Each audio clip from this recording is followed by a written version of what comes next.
You know, we've spent a considerable amount of time talking about what business we're in and the fact that we're in the people finding business, and that if we would spend a certain amount of time every day focusing on our ability to develop new business, how successful we would be.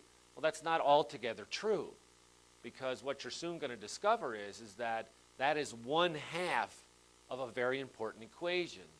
The second half of this equation is your ability to be able to go out on these appointments that you're now generating and demonstrate to the sellers why you are the right choice and why the company you represent is the right choice for their real estate needs. And I believe that listing skills are so incredibly important.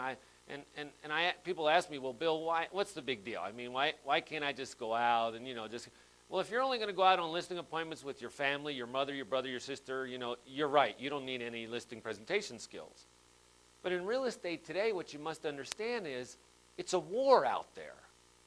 Real estate now is an incredibly competitive business. And we are in the midst of course, an onslaught of new, what is considered to be discount brokers. People who are willing to get the listings purely by reducing their fee to a point in which that's how the seller chooses them. Well, we are a full-service firm. We charge a full fee, and we provide a full range of services. And in order for you to be able to receive that full fee for the services, you must be good at listing and listing presentations. And so that's what we're going to talk about today. Today we're going to talk about the art of listing, and we're going to talk about a lot of things. We're going to talk about what are the steps that go into a successful listing presentation.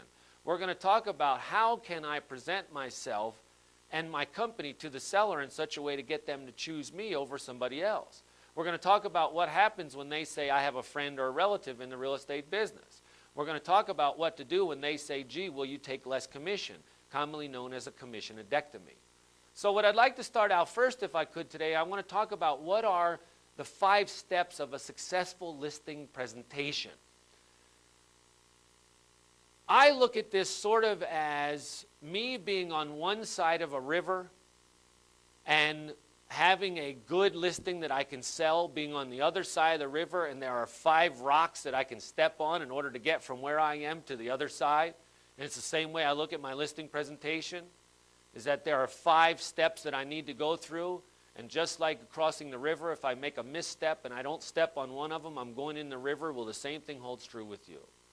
So what are the 5 steps? Well, the first step, ladies and gentlemen, is what we call the preparation stage. The second step is what we call winning the preliminary, or establishing trust with the seller. But it's the what happens once we actually get to the property. Then the third step is selling yourself and the company. And some people ask me why I don't go over price first. Well, I don't go over price first because I believe it's necessary for me to establish my credentials as a professional real estate person before I go over price. Price would be step 4. The fourth thing that I do in a successful listing presentation is cover price and terms. And then the last part of a successful listing presentation is what we call conditioning the seller and the property to sell. Those are all the things that are necessary for us to do to get them in the right frame of mind and to get the property in the right condition.